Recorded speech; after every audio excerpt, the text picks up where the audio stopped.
Hello, my loves. This reading is for you if 1 degrees, 33 minutes of Aquarius shows up in your fourth house. Welcome in.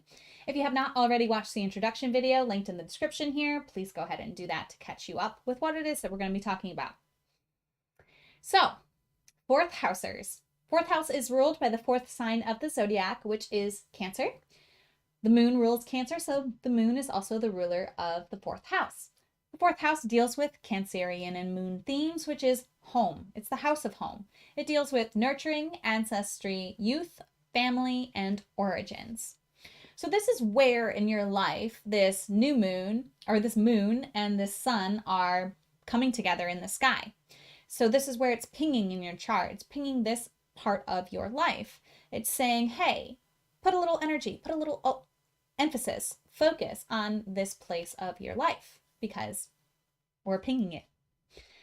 Now, I'm going to talk a little bit more about the house system here. If this is a little bit over your head, please be gentle with yourself. That's totally okay. I do want to give a little bit more information here about this house system, how it works, how it relates to the moon movements, so you can see some more patterns playing out here. But if it doesn't make sense or resonate with you, that's okay. I'll get to the rest of the reading in just a moment, okay? Just hang in there.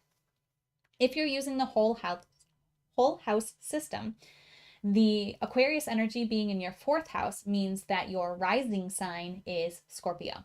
Okay. If you're using a different house system, that may or may not be the case. Okay. But in the whole house system, your rising sign would be Scorpio. And you might notice, again, if you're using the whole house system, it might change a little bit with other systems.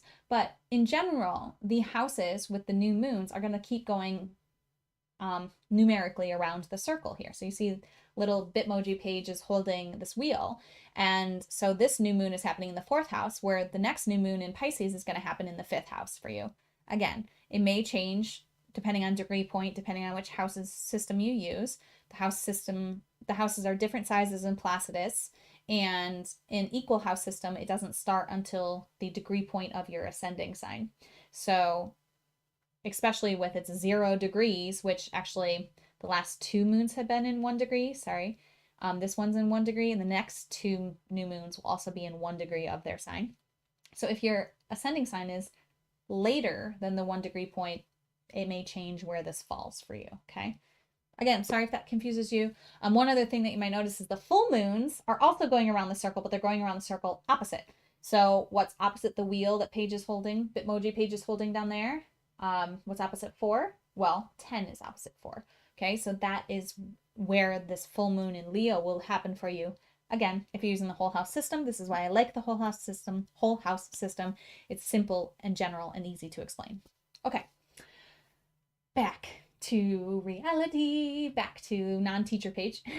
Well, I'm always teacher guide page. Okay, what we're going to do here is I'm going to invite you now to find some new way to rebel, some way of acting differently than what you see around you, some way of going against the grain, an action, a belief, a new habit,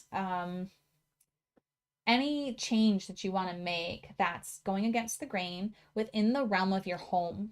Okay, so you might be making a change at home that maybe goes against the energies at your home. And again, be mindful that if you're changing something in your home, to communicate with the people around you that you're going to be making this change, especially if it's a change that has you doing something different than what everyone else is doing. That is what you're being invited to do from this moon, but it may also cause conversations to happen in your home about what it means to honor what the self needs. And be respectful of what the whole needs, but still allowing the self, the individuality of a person to be expressed in healthy ways. Let me know if you have questions on that. It may be something to do with a new way for you celebrating your ancestry, or maybe like you want to pick an ancestor that isn't your own. So like for me, that would be like maybe I want to start diving into Chinese astrology, and I want to go to a Chinese New Year celebration, which is happening soon.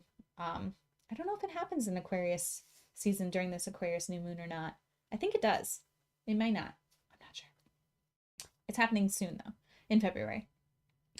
It's going to be the year of the rabbit, which 1987, we're all year of the rabbits. So shout out to anyone who's 87 or 12 years earlier or 12 years later.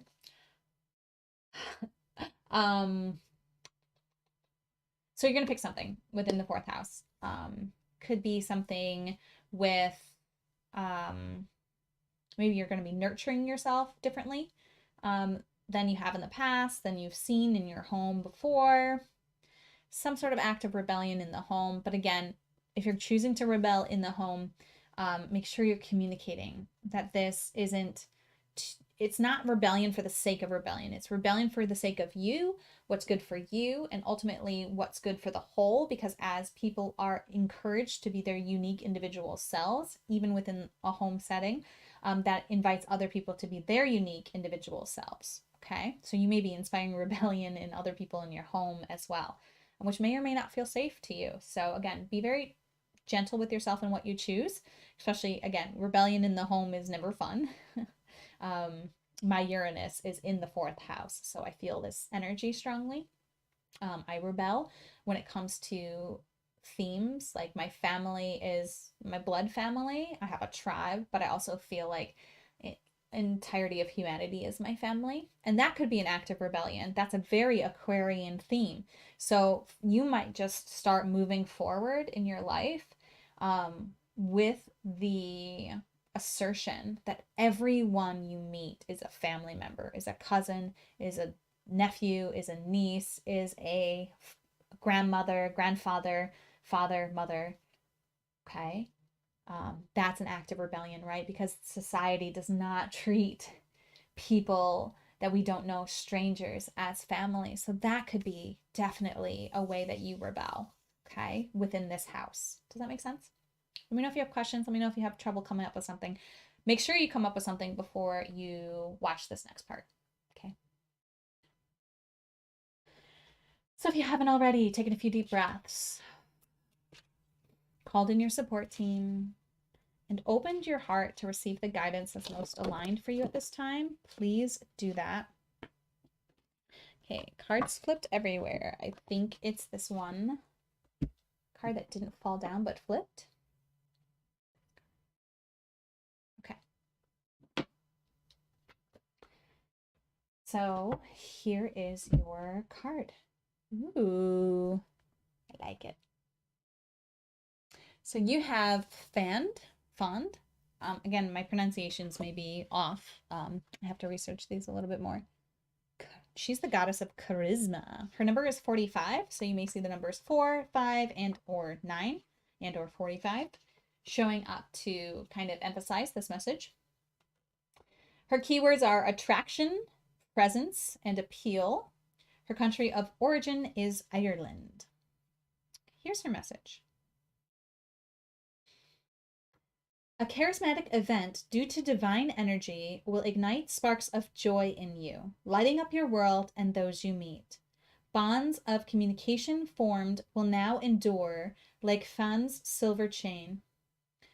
Someone's appreciation will be bestowed upon you. You'll be rewarded for your goodness and for recognizing opportunities in difficulties. I love it.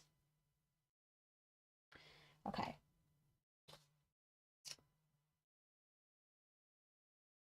So there's a little bit more to this that I'm going to read, but I'm going to read it at the end because it might not be for everybody. Okay. And I don't want to make you guys stay if you're not into it. Okay.